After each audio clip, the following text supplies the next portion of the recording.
Shalom saudara yang terkasih di dalam Tuhan dimanapun berada. Kita bertemu kembali dalam ruang kesaksian saudara seiman. Saat ini saya akan membacakan sebuah kesaksian dari saudari seiman kita, yaitu saudari Jane. Dan kiranya kesaksian saudari Jane ini juga dapat menjadi berkat bagi kita anak-anak Tuhan yang mendengarkannya. Mari kita akan mendengarkan bersama-sama. Saat aku tidak punya kesaksian hidup yang mengesankan.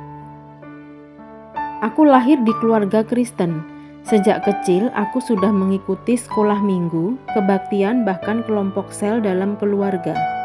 Selama aku di gereja, aku sering mendengar cerita-cerita mengesankan tentang perjumpaan pribadi seseorang dengan Tuhan.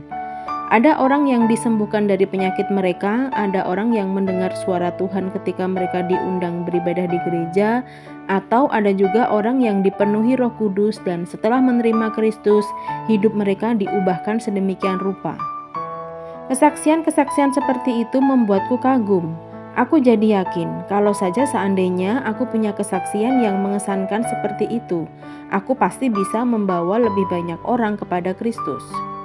Aku percaya bahwa Yesus mati untuk menebus dosa-dosaku dan Dia bangkit di hari ketiga.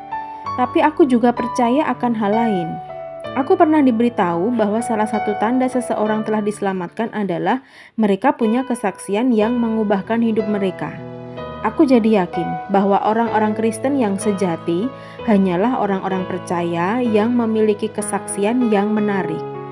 Tapi keyakinan ini jadi sangat menggangguku, karena aku sendiri tidak punya kesaksian yang dramatis. Apakah aku benar-benar sudah diselamatkan? Sementara aku bergumul dengan pertanyaan itu, aku terus melayani dengan aktif di gereja. Kemudian juga membaca Alkitab dan berdoa setiap hari. Selama masa itu, Tuhan dengan setia berbicara kepadaku melalui khotbah-khotbah, melalui firman-Nya, dan juga orang-orang di sekitarku. Meski begitu, aku masih mempertanyakan keselamatanku. Dalam pengejaranku untuk memperoleh kesaksian yang sempurna, aku memutuskan untuk menjauhi Tuhan secara sengaja. Aku berhenti membaca Alkitab dan berdoa. Aku juga mencoba untuk mengurangi pelayananku di gereja. Kupikir dari cara-cara itu nantinya aku akan memiliki kisah tentang bagaimana aku menjauh dari Tuhan dan akhirnya kembali lagi. Dan kupikir cerita itu akan jadi kesaksian yang bagus untuk dibagikan. Tapi hatiku tidak merasa damai saat aku menjalani rencana itu. Waktu aku ingin berdoa, aku malah jadi merasa takut. Hingga suatu hari aku memutuskan bahwa inilah waktunya untuk bertobat. Dan aku mulai membaca Alkitab dan berdoa lagi. Dalam hatiku aku merasa cukup puas karena akhirnya aku memiliki kesaksian yang terlihat sempurna. Tapi tiap kali aku berpikir untuk membagikan kesaksian ini, hatiku tidak damai. Karena aku tahu kalau aku membuat-buat cerita itu. Setiap kali aku membagikannya, aku selalu merasa bersalah.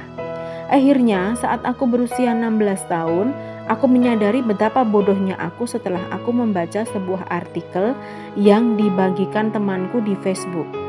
Artikel itu ditulis untuk mereka yang tumbuh besar di keluarga Kristen. Artikel itu dimulai dengan cerita seorang perempuan yang merasa frustasi karena dia tidak memiliki kesaksian hidup yang terlihat sempurna. Dia bertanya pada ibunya, apakah dia tidak cukup menjauh dari Tuhan, hingga Tuhan tidak memberikannya kesaksian hidup yang bagus. Cerita ini menyentakku, bukankah perempuan ini sepertiku? Aku merefleksikan artikel ini dengan diriku, dan inilah yang kemudian mengingatkanku bahwa Tuhan memberikan setiap kita kisah hidup yang berbeda-beda. Aku mungkin tidak memiliki kesaksian yang dramatis, tapi aku masih memiliki kisah perjumpaan pribadiku dengan Tuhan yang kualami dalam kehidupan sehari-hariku. Contohnya, Tuhan selalu setia menjawab doa-doaku, baik ketika aku berdoa untuk ujian ataupun pertemananku. Membagikan kisah-kisah kecil ini kepada keluargaku dalam Kristus seringkali menjadi momen yang menguatkan mereka. Dan meskipun aku tidak memiliki cerita-cerita menarik yang dapat kubagikan dengan orang yang belum percaya, aku masih bisa menemukan banyak kesempatan untuk membagikan kisah tentang Tuhan dan bagaimana Dia telah bekerja dalam hidupku. Misalnya teman-temanku di sekolah mungkin bertanya, mengapa aku tidak khawatir di saat akan menghadapi ujian? Disinilah aku punya kesempatan untuk bercerita kepada mereka tentang bagaimana Tuhan menyertaiku dalam segala sesuatu. Aku tidak perlu iri pada kesaksian orang lain karena Tuhan menggunakan cerita yang berbeda-beda untuk menarik orang yang berbeda-beda pula kepadanya. Yang terpenting, kisah yang paling baik, kisah tentang bagaimana Yesus turun ke dunia untuk menebus seluruh umat manusia dan membawa kita kepada Bapa, telah tertulis dan kita semua memiliki peran dalam cerita tersebut. Perlahan aku sadar bahwa aku tidak perlu memiliki kesaksian yang dramatis untuk diselamatkan. Aku sudah terlebih dahulu diselamatkan ketika aku mengakui Kristus sebagai Tuhanku dan aku percaya padanya dalam hatiku. Aku malu karena baru menyadari kebenaran ini belakangan. Namun aku bersyukur untuk pengalaman ini karena inilah yang mengingatkanku bahwa kehidupan Kristen tidak hanya bergantung pada kesaksian yang dramatis.